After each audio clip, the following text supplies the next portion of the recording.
Nigel Farage has erupted into one of the most dramatic confrontations in British politics this year. The leader of Reform UK has launched a scathing attack on Conservative leader Kemi Badenoch after she accused his party of fraudulently inflating its membership numbers.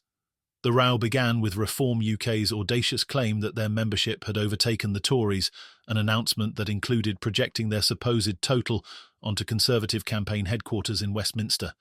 The claim, paired with a cheeky "Merry Christmas Kemi" message, set the stage for a Boxing Day brawl that has only escalated since. And now, Farage is vowing to take action.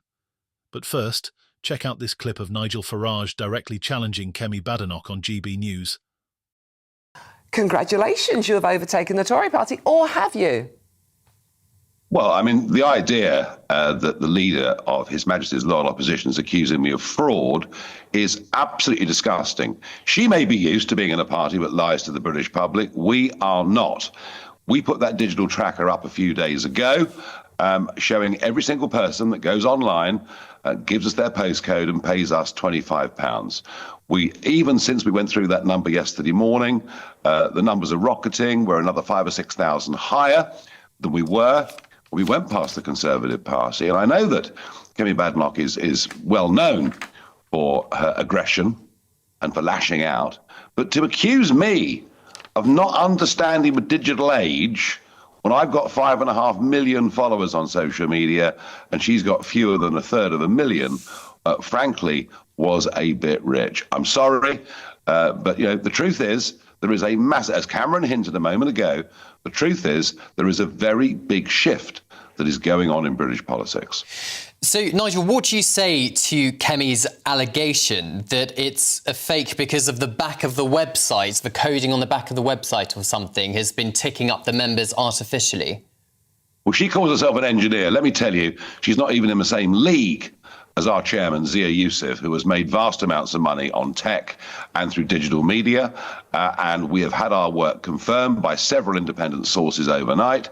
If the Conservative Party want us to call in one of the big four auditors to check the validity of our numbers against the ballot papers that were sent out in the leadership contest, thousands of which went to lapsed Conservative members and those that had resigned earlier this year, I think if the truth came out, she'd be very, very embarrassed indeed. I don't mind all sorts of comments being made about me, but to be accused by her of being a fraudster, I'm sorry, I am not going to let this rest. Farage's fury was evident as he addressed Badenoch's explosive allegations that the membership ticker displayed by Reform UK was coded to tick up automatically. Badenoch, never one to mince her words, claimed her team had monitored the website's back-end for days, concluding that the numbers were being manipulated. She wasted no time calling out what she described as a sham, stating, "It's not real, it's a fake." This accusation struck a nerve with Farage, who fired back on live television declaring, "I don't mind criticism, but to accuse me of being a fraudster, that's disgusting, and I will not let it stand." Farage insisted that Reform UK's membership data had been independently verified by respected outlets, including the Financial Times and Sky News. In fact, journalists invited to inspect the party's systems found no evidence of automated manipulation. Instead, they noted that spikes in membership aligned with viral news about Reform UK's milestone, a claim bolstered by timestamps showing declines overnight and increases during the day. Farage pointedly asked why the Conservatives hadn't accepted his offer to have both parties' membership figures independently audited by a top-tier accountancy firm. "If they've got nothing to hide, why not let the numbers speak for themselves?" he said. Despite these reassurances, the Conservative camp has doubled down. A senior Tory source dismissed Reform's claim as a Boxing Day publicity stunt, accusing Farage of seeking cheap attention. They suggested Badenoch wouldn't engage further, claiming she was enjoying Christmas with her family and focused on rebuilding the Conservative Party after a tumultuous year. Yet, for someone supposedly uninterested, Badenoch's accusations on X have kept the controversy alive, with her describing Reform UK's tactics as gimmicks and vowing that the Conservatives were building their base quietly and steadily. Farage, however, was quick to dismiss this as damage control. "This is about their pride being hurt," he said, claiming the Conservative Party was embarrassed by the idea that a relatively young party like Reform UK could challenge its standing. Their leadership election sent ballots to people who resigned years ago, he quipped, referring to allegations of outdated Tory membership roles. Kemi Badenoch should focus on cleaning up her own house before accusing others of wrongdoing. The feud has sparked reactions across the political spectrum.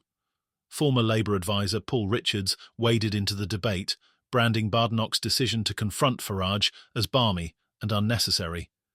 Speaking to GB News, he suggested that the row had only amplified Reform UK's visibility, inadvertently helping their cause. Reform is on the march, Richards admitted.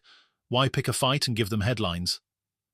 Others, however, applauded Badenoch for standing firm against what they described as Farage's opportunistic theatrics. Meanwhile, Farage is reportedly considering legal action against Badenoch for libel. She's going to regret this, he warned during an interview.